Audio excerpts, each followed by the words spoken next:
Hello and welcome to this week's episode of the How to Film Weddings podcast. My name is John Bunn, and it's a new week, which that means it's a brand new episode of the How to Film Weddings podcast. Guys, what an interview I just had today with the Augusts, Jonah and Rebecca August out of Canada, some Canadian friends. They are blowing up over on Instagram. Their style is beautiful. They do video and photo. And I found them on Instagram maybe a year or so ago, and just loved the style, loved the beauty and what they put together. She does the photo, he does the video. They work together as a husband-wife team.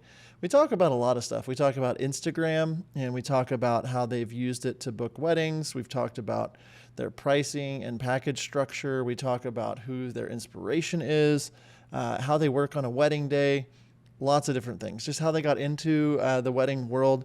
And honestly, it's a great interview. And I want to talk one sec real quick about something that we added with How to Film Weddings about 3-4 months ago now, called howtofilmweddings.com/outsourcing. We, for the longest time, have had Wedditor on as one of our sponsors, and they are still one of our sponsors. But after a few years and after How to Film Weddings really started to grow, we realized that we needed more options for people than just Wedditor, because Wedditor got backlogged. And anyway, we really decided and worked really hard to put together howtofilmweddings.com/outsourcing. And what it is a curated list of wedding editors, editing and outsourcing companies. Right now we have 4 companies on the link. We have brideandgroom.video, we have Story Mix Media, Wedding Post House, and then Wedditor. But we have different brands with different pricing, different options, so that maybe if you're just into having someone cull your footage, organize your footage, get it ready, you could find someone like Wedding Post House. Or if you're just getting into outsourcing, or if your budget isn't massive, we have options for you in kind of a small, medium, and large budget options now. And we're going to continue to add people and add brands as we see fit so we can serve you better. We've talked about outsourcing a lot, and we just had an episode recently about why we outsource.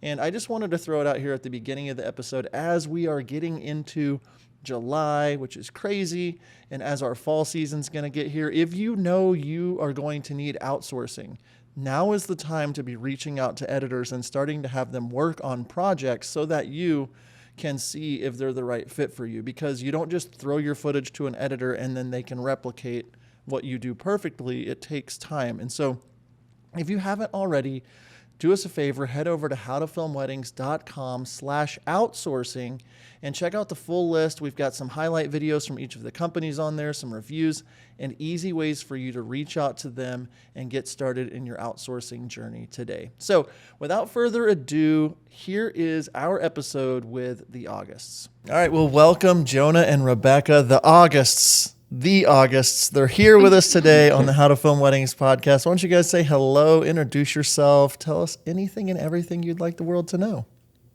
Wow. Okay. Yeah, we're Jonah and Rebecca, photo and video team. We shoot mainly weddings, live in Canada near Vancouver, the West Coast, in a little town called Chilliwack. I love it when you say that. It's a little place called Chilliwack. Yeah, about 100,000 people. It's pretty small. Yeah. It's lots of farmland. We live by the river, near the forest.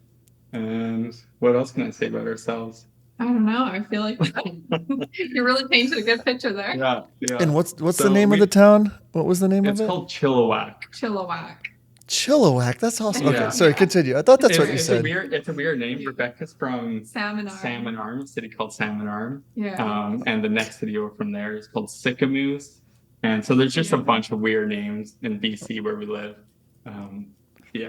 Yeah, okay. So you guys, you do, for those out there that are listening, you have a company that does video and photo. I would assume that the Augusts is your last name and that you're together. Give us a little of the story. Like, say you grew up in the area. How did you come across video, photo? Like, what is that whole story? Yeah, so I guess I I kind of started doing photography. I still have an uncle who he had a photography studio in Vancouver. And when I was like a teenager, I would love to go help him out, and just, I was totally like amazed by the whole thing. And so that's kind of where my passion started. And then, I mean, once you have a camera, I was in high school, people start asking you to shoot this and that. And then it kind of just snowballed a little bit. I never really was interested in necessarily making it a career. Definitely not like weddings. That wasn't on my radar. But one thing kind of led to the next. I went to school for something else, ended up dropping out. And then my parents suggested maybe trying photography school out, since I was carrying a camera around a lot. Mm-hmm. And at that point I had shot a few weddings, and Jonah had come to a few with me. And we were dating at the time, and once you did your first couple, you're like, hey, I need a second shooter. I guess that's the thing. So I kind of learned a bit of photography and would help Rebecca out. And then Rebecca was in photography school. I went to school for audio engineering and music production. And after that, we got married. So 2018, we got married. And we were living in Vancouver at the time. And we're like, let's move back to the boonies. Let's go to Chilliwack. So we moved here, and I enrolled in school again to study to be a counselor. And Rebecca was like, maybe I should figure out this photography thing and try to make a career out of it. Yeah. And at that point, you're like wanting to do weddings. At that point, like, I had gone through university through photography. I had a diploma in professional photography. The program I was doing was mainly studio stuff. And so I had kind of like done that world, and I didn't really think that was really for me. And that kind of like pushed me in the direction of lifestyle, like weddings and stuff. Then I kind of like narrowed my focus down. I was like, okay, I think I'm going to try to actually make this a career. And then I was kind of just like building that. Under your own name. It was just Rebecca August. And then it kind of got to a point where John was quite involved, just because I needed him to be. Yeah, and it was kind of fun for me. I was like, I loved helping out, second shooting, or working on some like behind the scenes stuff. Yeah. And so I was full-time in school to be a become counselor, and I was working a part-time construction job.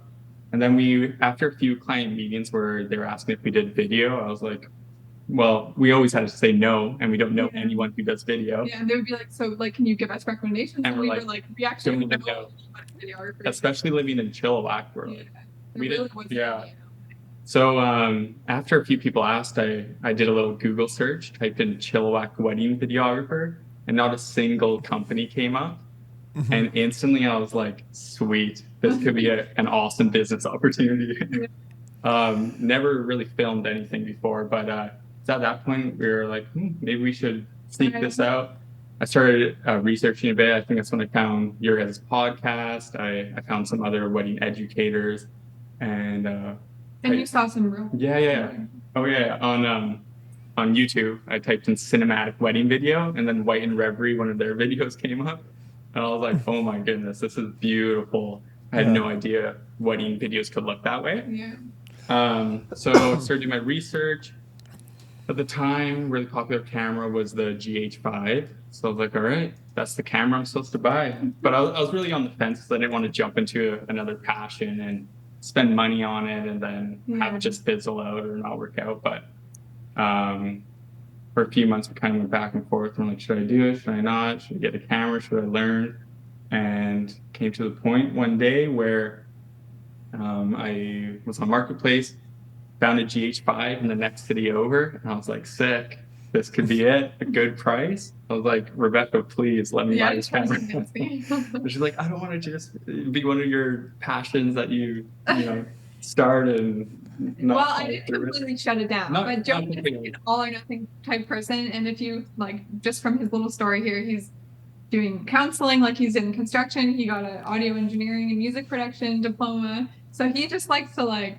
I like to try things. Yeah, he likes to try things out, which is great. But I was like, at that point, hesitant. I was a little bit hesitant. Yeah. Rightfully so. There have been times, I hate to admit it, but there have been times where I've spent way too much money on passions in the past. So, anyways, so we had to go to Vancouver that day, and we had to pass through that city, and I was already talking to this guy, and I was still on the fence. As we're driving, I was kind of just conflicted within if I should do it, should I not? And the AirPod or the earbud. Yeah. And then I was kind of, in that moment, I was asking God to give me direction. I was like, should I do it? It was Should I quite not? a dramatic moment. I made it. It was just like this huge decision for Driving me. on the highway. It was raining. Should I go? Shouldn't I go? Yeah. And literally we're like maybe, I don't know, not maybe a kilometer out, and I just felt this urge, this confirmation, just go for it, just do it. And went for it, bought the camera, remember looking at the camera and seeing it all just battered, and I was like, I can see why this is a cheap camera. But I bought it anyways, and then just went full blown into learning as much as I could. After work, I would just research, practice filming on the weekends. I would film Rebecca over and over again. Start asking friends, hey, can I just film you? And just wanted to learn. And we had maybe 10 photo weddings that year. And we just asked a few of our couples if they wanted free wedding videos. And of course they said yes, because who wouldn't want something that's free? And then, just spent 2019 just learning how to film. Didn't charge anything. I just wanted to build a little portfolio beforehand. And then that fall, we made that service available. Mm-hmm. So that's a little recap how we got to that point. Long-winded.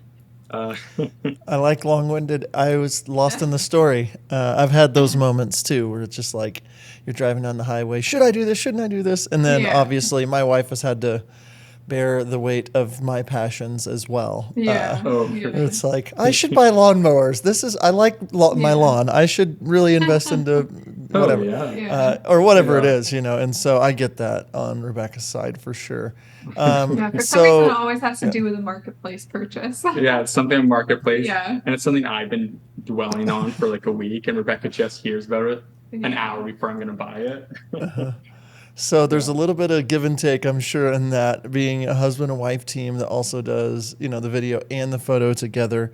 How would you all describe like your roles in your brand? Are you doing other things now besides this? Is this the main, what is the typical work week, or like what are your roles? How does that work?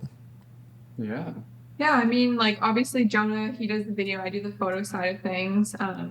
I would say I do majority of like the logistics behind the scenes, emails, like contracts, invoicing, that sort of thing.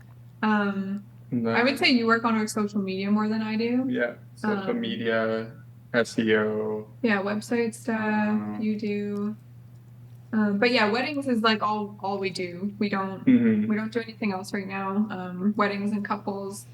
I think you went full time in 2020. Yeah. And then I went full time 2021. Yeah. Yeah. Yeah. So a couple of years now. Yeah. Nice. Yeah. So you went full time in 2020. There was a global thing going on during that year that slowed everyone down. Yeah. How'd that affect you all and working and all that? Because you're just getting going. I'm sure that you have a lot of bookings for 2020. What'd that look like? And then Yeah, it was pretty crazy. I mean, I remember getting our first email in our inbox from a client being like, hey, this whole thing seems like it's gonna change the world for a little bit here. Like, we're postponing our wedding. And that was kind of like oh no, like what's this year gonna look like? And then got a couple more emails coming in. We kind of had to reimagine what the summer was gonna look like. But it ended up being, I think 2020 was when you went full time. I think it was 2021. Or was it really 2020? No, because I charged for my first wedding video spring of 2020. Okay. That was the first. Okay, yeah, I guess that's right. But yeah, so like the whole pandemic situation really kind of catapulted video for at least like the Canadian market. I know it wasn't like totally picking up that quickly, I don't think. Wedding videography. So I mean, as soon as you can't have like more than 10 people at your wedding, you need to have a videographer because you want everyone to still be able to watch your see your wedding. So that really kind of, in Yeah. a way, it kind of helped our business just grow. Yeah, it worked. Seamlessly kind of add in the video, and now all of a sudden everybody wants or needs video. Yeah, it's a necessity at this point. Yeah, so it was definitely hard, you know, managing what that year was going to look like in regards to just the logistics of the weddings and rescheduling and that sort of thing. But we ended up, was that the year we shot 35 weddings? No, that's the next year. Oh, was it? Okay, so I think we shot 28. I think we had like 17 booked for that year. And this was first year we launched video too. So we had a handful of photo and video weddings. But then a few cancellations, but then because it became a necessity, small weddings, people wanted to documented. Ended up, like 28 that year. Yeah. And actually we our business grew a lot in 2020 and 2021. Yeah, pretty significantly. And that's when I was like, oh, this can become my full-time thing. Yeah. And I was still doing full-time school at that point and part-time job. Yeah. And I wasn't going to graduate till 2021. So, I think just the mixture of video taking off and also us having so much more time at home because we weren't able to go anywhere because everything was closed. It really helped us be able to focus on our business. And just the mixture of those two things ended up being a good thing for us. It worked out. I don't know why it worked out so well for us because a lot of our friends in the industry lost all their work, but we I don't know why. So just the couples that we were working with that year, I think how many postponements did we have? Maybe 5. 4 or 5. And then we got 10 extra bookings or something. Then the next year we had 35 weddings, and then that's when we learned that that's too many to take on. Especially when you're doing mainly photo and video. It's So we've been pulling back ever since. Yes, I love that. I love that you guys were able to grow through all that. I know some people weren't, and I do think it showed that video. I mean, I think people, it's cemented in their minds now. It's how important video is just through that whole pandemic. So you got going. You guys, it was just your name, Rebecca. You switched to the Augusts at a certain point. I want to talk a little bit about your brand today as it is, and just if people go to your website and they check it out, you have definitely a very on purpose vibe about the look, the feel of the imagery, the videos, everything is cohesive, the logos, all that. How did you all land where you're at today with your brand? Because I'm sure it didn't look like this when you first started. So what role did that have in putting together a brand, and what does that equal for you when it comes to your bookings today and the kinds of couples that you're attracting? Well, thank you. I'm happy that it Good to hear. feels cohesive to you. I don't know. I think we've kind of ventured down at a time we wanted to do adventure elopements and the helicopter thing and the mountain thing and everything. And we did a little bit of that, especially during COVID. But we've kind of gone on this journey and kind of landed in a spot that feels comfortable for us. And I would say that that's maybe medium-sized weddings in the city. Most of our clientele are, working with planners. Most of the weddings are outdoors. Bordering the luxury market in a way. I don't know if you want to add anything to it. But I don't know. I want we really want our brand to kind of emulate this real approach. We want it to be clean and classic and timeless, but we also want it to be real and authentic and trying to kind of blend those two things. So I don't know. I would be curious to know what you think about this site. I don't know if what I'm saying is maybe different than what you would think, but that's kind of our goal at the moment. Well, I'll let Jonah speak for a second, then I'll give you my 2 cents on what it feels like to me. But you're hitting on what I would think as well. So well, what Rebecca said, that's pretty much been the process. We went from your name to rebranding to the fall of 2020, and we were pretty intentional. We tried to do the logo stuff ourselves. Didn't really work out. We realized that's something we should definitely hire someone to do. So we found this incredible artist in Portugal to do our branding stuff, and then from that point on, we started focusing on wanting to just move into a luxury. I mean, it's kind of a mixer. We don't. I wouldn't say we're niched. I wouldn't say we're a niche brand. Like we don't just do one style. We're attracting clients from all different backgrounds, preferences. We still do elopements, destination work. We do luxury work. Yeah, that's all I really have to add to that. Yeah, I think a lot of people, when they look at especially our videos, is they'll say like each of your videos look so different from one another, and that's like one of the biggest compliments I think that we can receive, because all of our couples, of course, every couple is so different, every wedding looks so different. So for us to be able to tell that story in a different way in each video of the videos, I think is a goal of ours. Yeah. Oh yeah. Yeah, Definitely. no, whenever, like, I mean, I've been following you guys for a little while, but I do like what you said, Rebecca, just as like a classic and timeless, yes, but also real and not superposed and super rigid. It feels very, like, I mean, just the colors, the choice of the color palette and the grains, and it feels very filmic, very high end, but not not stuffy. And I mean, I love that. That's the lane that I try to, build into our productions and everything as well. So it just comes off as like very approachable and relatable, and it doesn't feel stiff and like you're trying to be super luxury, but also it feels expensive. So that's how I process it. I don't know. So. Nice. Awesome. That's a big compliment. I'll take that. And if people Thanks, out there man. haven't been to theaugusts.com, it's the-augusts.com. They should check it out. Okay, so you mentioned this earlier, and we're talking about your brand and your style and stuff like that. You mentioned you searched in cinematic wedding films, and you found our friends, Christy and Kaylin with White and Reverie.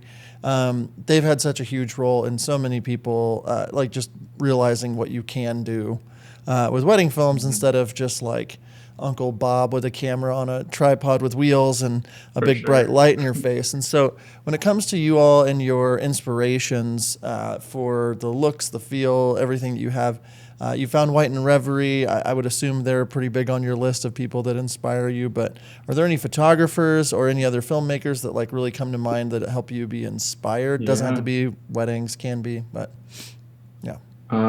Well, my all-time favorite, I've always said this, since I discovered him, is Riccardo Fasoli. Just phenomenal. I don't know how he does it. Yep. Everything he puts out just is special. Like I'm a massive fan. But yeah, White and Reverie, Forestry Films. David was huge on YouTube, especially when I was doing my research. So I watched a bunch of his stuff. On the photography side of things, what would you say? I don't know. I feel like I'm always finding new photographers, especially like European photographers. Not necessarily that I have the same style as them, but I love to, explore different photographers' Instagrams or websites who maybe shoot only on film, or they just have a really different and cool look to their work. Yeah, that's always changing. I would say there's definitely like a European vibe in your work as well. Like, I mean, it feels like I feel that. Maybe I'm crazy, but I can feel that a little bit as well. And just as doing prep for this episode, going through watching some of the films, looking at some of the photos, it is very cohesive, and it does have a vibe. And just the branding, everything all matches up to, I'm sure help you all find the right clients, the right couples. I'd love to kind of paint a picture of 2023, maybe 2024, who you're like, what makes you say, oh, absolutely, this is a couple for us. Like, or are there any, not red flags, whatever the opposite of that would be, of like, oh, wow, this is green flags. There it is. Anyway, like if there's any green flags or whatever saying, oh, this kind of couple is what we're looking for after doing this for however many years. What stands out to you with your branding? What kind of people are you attracting, and what makes you say like, oh, heck yeah? I think like, honestly, if we Zoom chat a couple and they're excited, that's like the biggest green flag for us. Like they're excited about their wedding, they're excited about each other. They have good chemistry between each other, and they're excited about working with us. Like that to me, I'm like, okay, let's do it. Like, Yeah. Yeah. The biggest thing is that they're stoked. yeah. They love our work. We vibe with them well on the call. Like some of our Zoom calls end up being like 45 minutes long just because we're connecting so well with the clients. Yeah.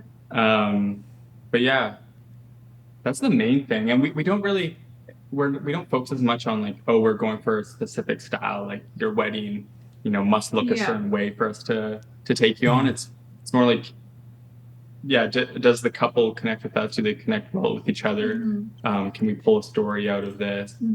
Which is easy when they really love each other, and you can witness that from the first Zoom call.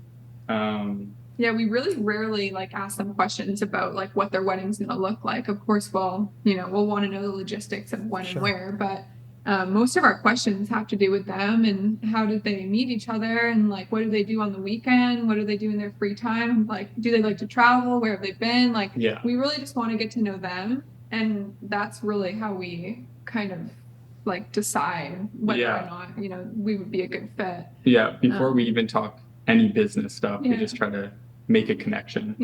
Yeah.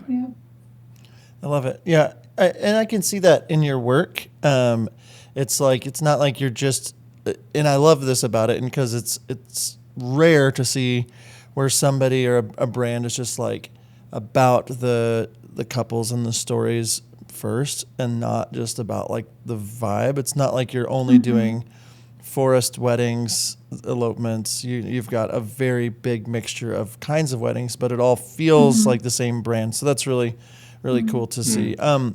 As far as like the video photo side of things, I think a lot of people, like I had photo for my company for a while. My photographer moved to a different state, so we stopped offering photo. But like there are some major benefits to having both video and photo. Do you all work with just photo on some weddings, just video? And if so, like what does working together, like what has been, like having photo and video together, what has that done for you to like know how to work well with the other category? Yeah, I don't know, do you want to start? Yeah, we take on a majority of weddings that are both photo and video, so we're working together. It's really nice having all this experience working together. We don't even have to communicate. Really, we can like on the wedding day, like between we can even just look at each other. We know where to stand, what each other wants, and having that chemistry is incredible. Things just go so smooth on the wedding day. But then once in a while, we take on either just photo or just video weddings and work with other photographers or videographers. And that's always interesting. It usually goes pretty smooth as long as there's good communication ahead of time. We always try to connect, follow them on Instagram, send a message, give our phone number, try to build a little bit of a connection there before the wedding. It's really helpful. And then on the wedding day, we just communicate kind of our style, our workflow. Even for a portrait session, instead of not saying anything, like say we're just doing video, photographers generally just take the lead. A lot of photographers are used to just working by themselves without a videographer, so they're just going to keep going for it. But we always communicate like, hey, like you do your thing, 5 minutes or whatever, maybe we can step in and then we'll go back, and instead of trying to shoot over each other's shoulders constantly. And photographers always appreciate that, and they're really chill. It's been really cool like to have the opportunity to work with like another photographer if I'm just helping Jonah doing video, or vice versa, to work with another videographer. I think it's really like it's benefited our business a lot, not only to like meet other people in the industry, but also just to see how other people work and their workflow on a wedding day and that sort of thing. But when we are working with like another photographer or something, we always like to just like paint a picture of like us and the rest of the vendors. We're all in this team together. The clients have hired us. We all need like, it's in our clients' best interest for the team, their vendors, to like work really cohesively with each other. And to be on the same page, to have good communication. There's no competition between the photographer and the videographer. We're providing different services, and we're working for the same person. So like our client also hired this other photographer. They love them. They want them to shoot their wedding. So like, yeah, it's been really cool just to kind of see how best to work with other photographers and videographers. Yeah, and we've definitely found like communication is really the biggest communication thing. is the number one priority, because if you don't communicate well with whoever you're working with, you're going to go home and be upset. Things didn't work out the way you wanted. They go on in your shot.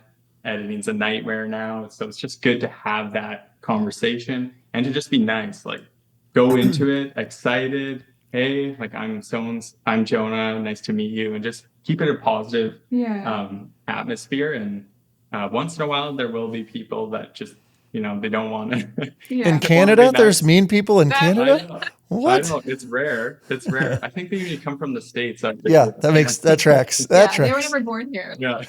That tracks. No, I love that.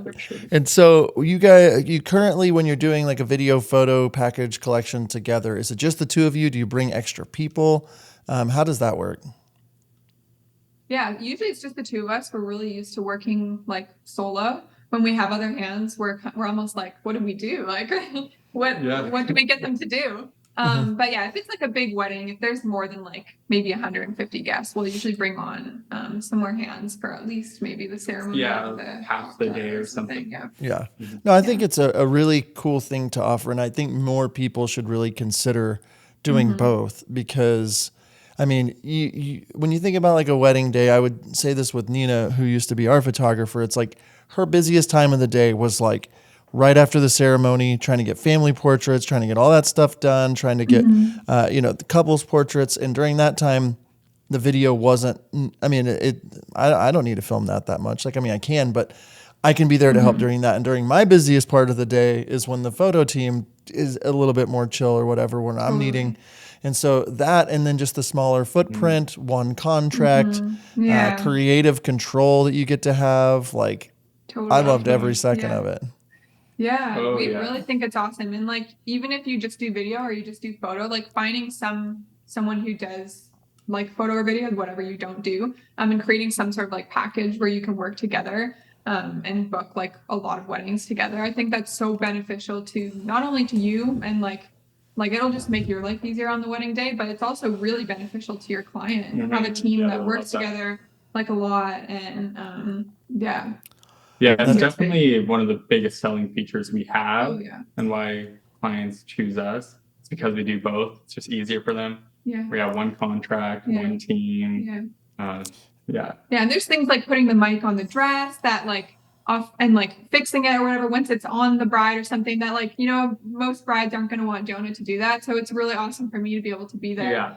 Just little things like that where we can kind of like, usually he sticks with video and I stick with photo, but like we can cross over. We can cross over if we need to. Yeah, and obviously you have that spidey sense of my spouse needs something, I can tell her. It's like I understand that. And I, even if people are out there and they're like, I don't want to, add photo to finding those connections of photographers that you really work with. Like there is this photographer, Hannah Mason's her name. She's based in Texas, but I did a wedding in Telluride last year with her in Colorado.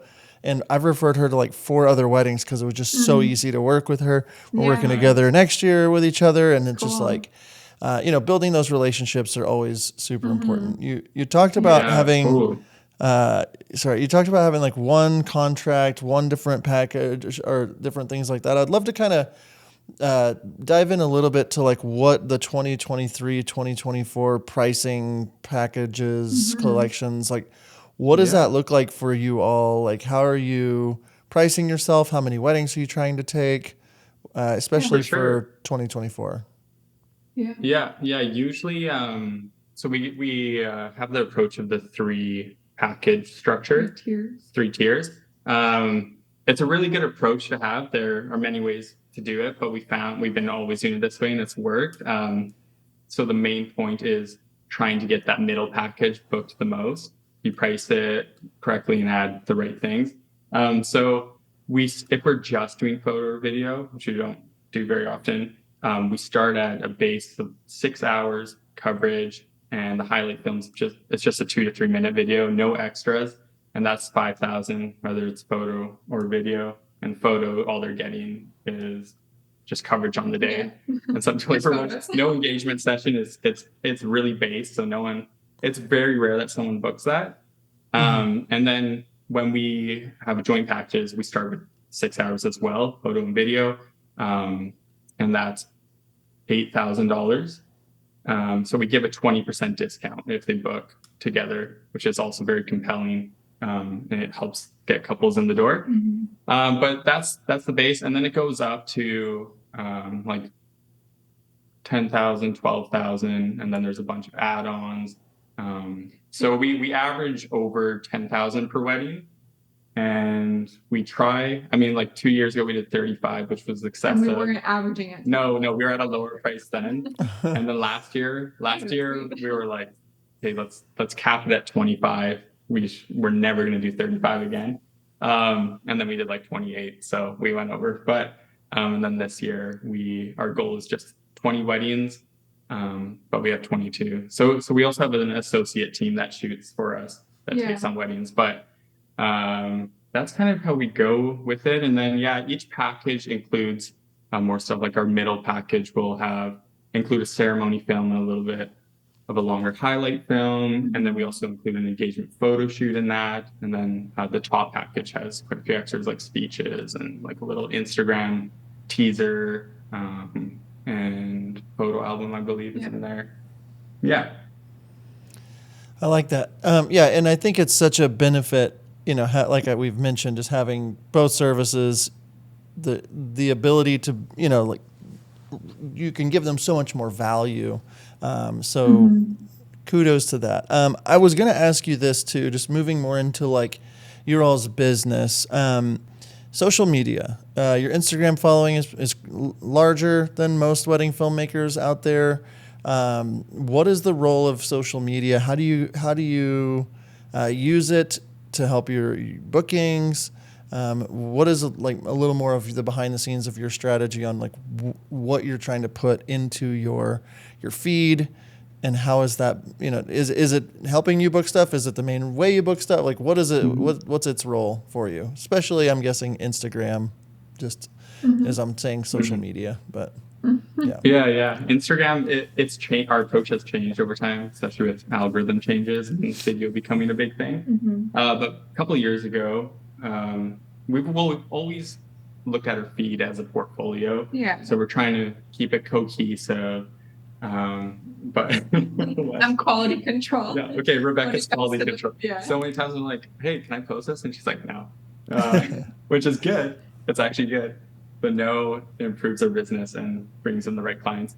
Our approach with it, I guess once it turned into more of a video thing, like I kept seeing people being like, oh, you gotta post these reels if you want to grow your account. It's the only way to get organic reach. So I posted maybe 5 reels and nothing happened. No growth, no reach. And I was like, this is lame. It would be a fluke for someone for it to work. And then, so I just stopped doing it for a while. And then after listening to podcasts, I mean, I've listened to probably like almost every single How to Film Weddings podcast and other podcasts, especially in my construction days where I could just listen all day long while I was working. It helped me gain a lot more knowledge quicker. And I was like, I'm going to implement the strategy again, try some different things out. And in 2021, I think that's when our Instagram saw its first bit of growth.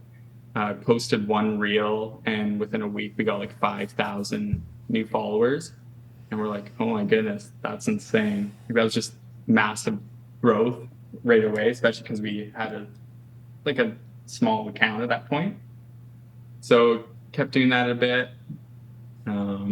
Took a break from it because I thought I was getting a bit carried away with doing too many crying grooms and all those things. And I was like, man, I need to put out like some beautiful looking stuff again that's cinematic. Have a good balance. Yeah. So 2022, I actually took a break, and we only gained like 2,000 followers because I didn't want to do all these clickbaity moments.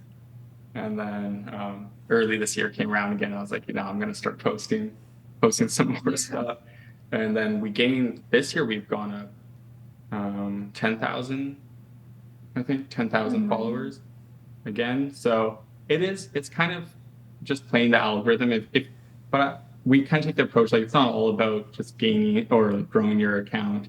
you can have 100,000 followers and get barely any bookings, Yeah. because that's not the only part of your business that you need to work on to make it sustainable. Yeah. But that being said, Instagram has been a huge factor since we started for us to get bookings. Oh, for sure. Yeah. I think it's a really great tool. Like it's kind of silly that, like the amount of followers affects, your business to the degree that it does, that I think it does. But it's a great tool. Like especially if you can learn the algorithm, or like, figure out what works and what doesn't. If you can use it to your advantage and grow that number a little bit, it is good for potential clients to see. I think like that's just the truth. Like I don't love Instagram. I don't like, it's kind of frustrating for me. I don't know. I'm not like a huge social media person, but I see why, it's important. It's important. Yeah. Well, it's kind of funny because you can go from like having 2,000 followers and then you get up to like 10 or 20. Yeah. And people suddenly think you're more of something. Yeah. And it gives you some notoriety with potential clients and with other creators, which is great, because then to see if people like what you're doing and you're gaining fans because of that, then other people are like, oh, I should probably follow them, or I should listen to what they have to say. It's just human nature to follow whatever is relevant or trending. Yeah. But yeah, we probably get about half of our bookings through Instagram. Yeah, we get a lot of bookings through Instagram. But really, like the main way that we've grown our account is literally just reels. Like we have some reels that have like gotten over like 1 million views or whatever, and those alone have like grown our Instagram like so much. It actually resulted in getting a lot of increase from the US too. Yeah, which but we never do. Always say no to the US. Yeah. That's a red flag. I'm just kidding. I know what it is. It's hard to shoot. Well, it's just freaky, like getting across the border and stuff. Yes, and, like, that's we have quite a few friends who like stopped, or like, and then their clients have no photography. And I just couldn't do it. Trying to find the right visa and all of that it's so it's the same for us like to get into Canada. It's the worst. And we're just neighbors. We're right there. And it's just I just want to shoot in Banff.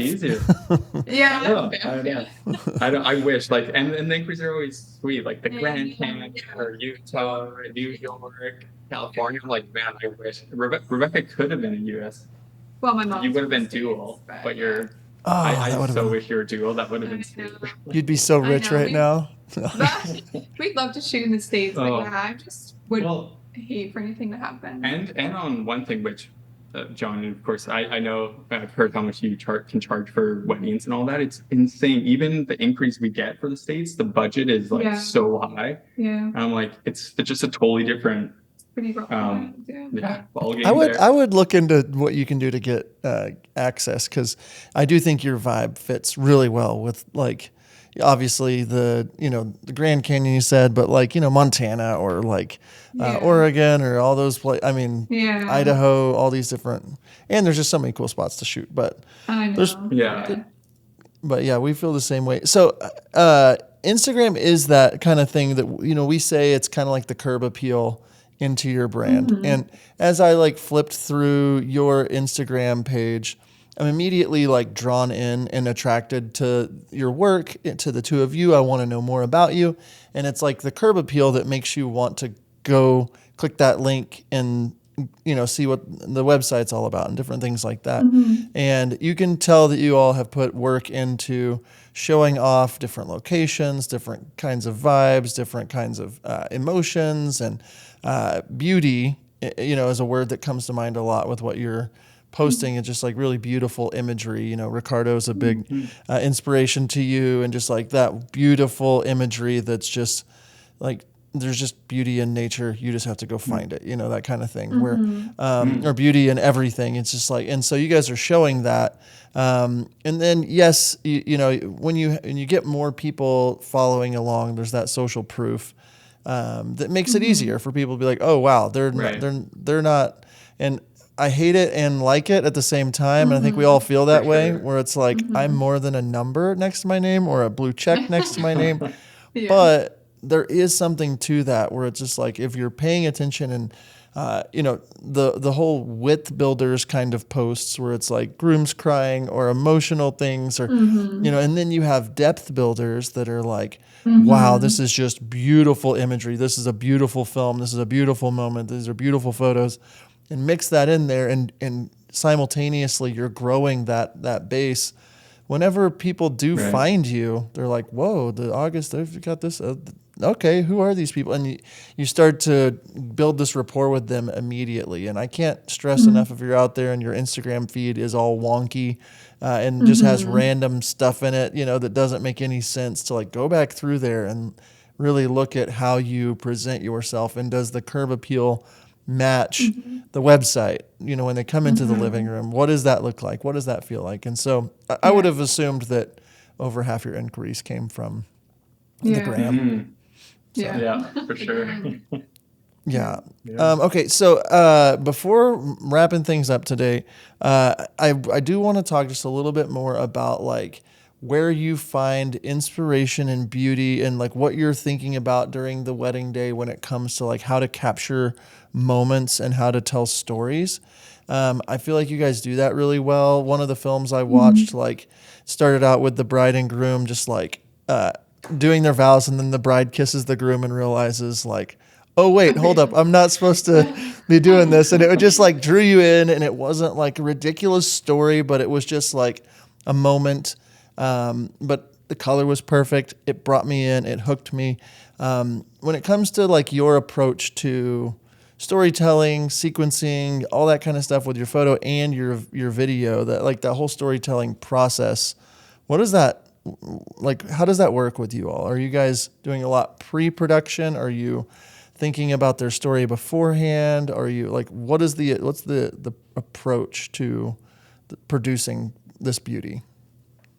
For sure. Well, it starts all the way back from our first meeting with them before they become our clients, when we are gathering information about their interests and things about the relationship. We're always taking notes so we can put it on their file. And then after they book in, 3 months beforehand, I send out a storytelling questionnaire. This is on the video side of things. It's also important for photo, but mainly for video. And this helps me gather even more information about them and their preferences. Like one of the questions I have is, what's your favorite movie, poems, books, your favorite genre of music, bands? And then it just keeps going on. I ask like, what films of ours do you connect with the most? And this helps me get a good idea of the vibe they're going for, because we do create so many different types of films with, either high energy or romantic or emotional. So that's really helpful. And then we ask questions like, what do you want to remember? Like, what's the most important thing about your day, or what do you want to remember 50 years from now? And then there are some other things. We ask also like, are there any cultural moments that are significant that you'll be weaving into your wedding day? Do you have photos or videos from your relationship, your engagement, that we could stick in your wedding video? Or do you even have home videos from when you were like kids or something? We just kind of try to like grab any sort of little like anything that can tell the story beyond what we can and what we know about them. Yeah, and sometimes it's surprising. Like, we don't know certain information about our clients until they write it down. We're like, oh wow, now that I know that this really matters to you, I can put emphasis on it while I'm shooting and when I get into the edit. So that's our pre-production. Super helpful. I think it's really elevated our films and made them more unique. Yeah, we also try to educate them on like first looks and like writing letters to each other, like different options, because some people don't even know that like you could write a letter to your spouse and get them to read it on the wedding morning or something, and that all adds to the story, especially in your wedding video, and I think adds to the wedding day as well. So we make this storytelling questionnaire totally optional. Some clients, they barely fill it out. Like, they're just like, create me something, whatever you make, that we all love. And then other people, they want to go really in depth and share their whole life story, which is great. I love it all. Yeah. I think that's very important, and I think it shows through. As I've explored, like, just getting to know people's stories better, there's just, you never know what little thing they're going to say that's going to like click a light bulb in your mind and inspire you? Or you see a photo of her pretending to wear a wedding dress when she's a kid or something. You're like, oh, that'd be cool to recreate that, or that'd be cool to do something. So you start seeing all these things. sure. And I started incorporating VHS footage or high 8 or Yeah. Super 8, like from their past, and like watching through and seeing these moments, and then the depth that you can get into with these, lifetimes instead of, one wedding day. We've got this lifetime now to kind of like really play Most with. definitely. Yeah, for sure. Most definitely. Yeah. And, you work through that, you start flexing that muscle a little bit more, and then you can start to really lean into like what makes you excited. And I think that's really important, is figuring out what excites you about a wedding and leaning into that, because that will attract more people that are like that are interested in that. They Totally. see your work. And I would assume that if people come to your page, they're either very like into it, or they're like, that's beautiful, but not for me. And that's Yeah. Right. where you want to be. You don't Yeah. want to be like, this is fine. Like, this is, Yeah. Yeah. you want to cause definitely. that reaction. And so I can see that happening throughout your entire brand. So I did want to touch on color. I feel like you guys have a very unique and specific way that you color your images, you color your photos. Why don't you talk to me just real fast about like your inspiration for color? And I know you have some LUTs, some presets, different things like that we'll put in the show notes and let you shout out here for sure. But they're not just like, oh yeah, these look like everyone else's, but they're not that. They're very intentional. It seems as those. So like, how did you come across your vibe of color? I'm sure there was a lot of experimentation, but it definitely looks dope. That's my word. I love it. I love the way your colors look on both the photo and the video. So like, what role does color have? How'd you get to where you're at? And then tell us about those gorgeous little presets and let you have. Yeah. Well, it started with when I first started filmmaking, and I would spend hours coloring one clip, just learning. And I'd be like, Rebecca, what do you think of this? She would come to the room and she'd be like, no, that is horrendous. No, And I'm like, I'm not no, that cutthroat. No, I know. I'm exaggerating. You're more gentle with me than that. But that's what you're thinking. That's awesome. And so on the video side, I just really wanted to refine it over time. And I've tried many different LUTs, great LUTs from different filmmakers. And one thing that's interesting about where we live, PNW, lots of greenery. So greens can always be tricky. Not all cameras translate greens nice, such as Sony, which I shoot on, but I don't like how they translate the greens. But Canon does better. I just have to throw that out there. Canon colors, Canon's nothing superior. compares. I'm a Sony guy, but Canon superior. We are the same. We are the same. So yeah, just okay. So our style has changed over time, because right now, like a little bit more of the fine art, timeless look really matters. The filmic. So the greens kind of push more to like a bluish look. So in some of our films, depending on the client or the scene, I'll push it that way. Other times I'll desaturate the greens, make them a little bit more yellowy.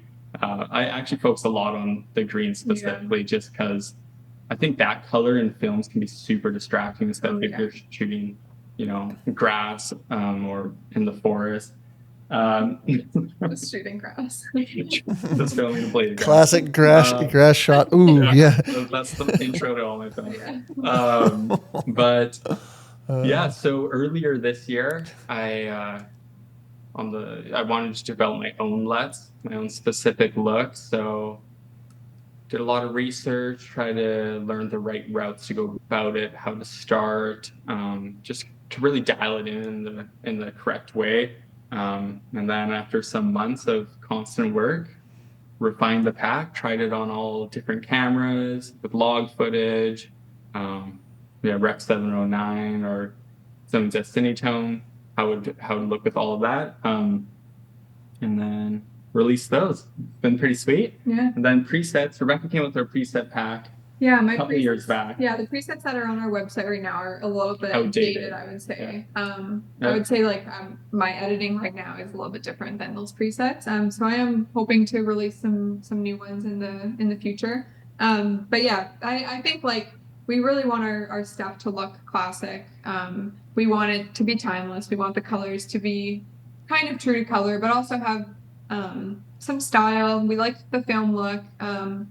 Yeah, a lot of film like Kodak, the greens will be pushed a little bit to the blue side. So we kind of brought that in. It's kind of like a little luxury high end, I think, look. But yeah, I don't know. We try to stay pretty classic. We don't want our clients to look back on their wedding photos or video in like 30 years and be like, why am I orange? Or yeah. So yeah, I don't know. That's what we try to do with our colors. But yeah, it's kind of finding the balance of what's trending right now, but not going overboard where it's going to just totally phase out. So we incorporate a little bit of what's trending with our colors, but maintain a timeless look at the same time. Yeah, I've kind of landed like, and even with video too, like have your base like classic look, your very clean colors, and then like weave in shots that are edited more filmy, or like, you know, even with video, you have the little like black and white shots with the little film border and stuff like that. Like weave those into your classic footage. I really think that's the best way to kind of like keep those trends and keep it fun and interesting, but still like make it look really just like nice and classic and timeless. Yeah. Yeah. I agree. With these statements. These are things I agree with. Doing this is 17 years now, which is crazy.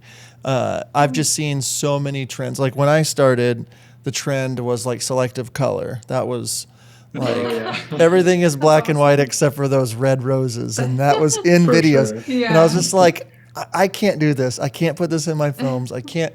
Like I wanted something that wouldn't feel 2007. You know, it's like just that little bit ago, which is 15 years ago now.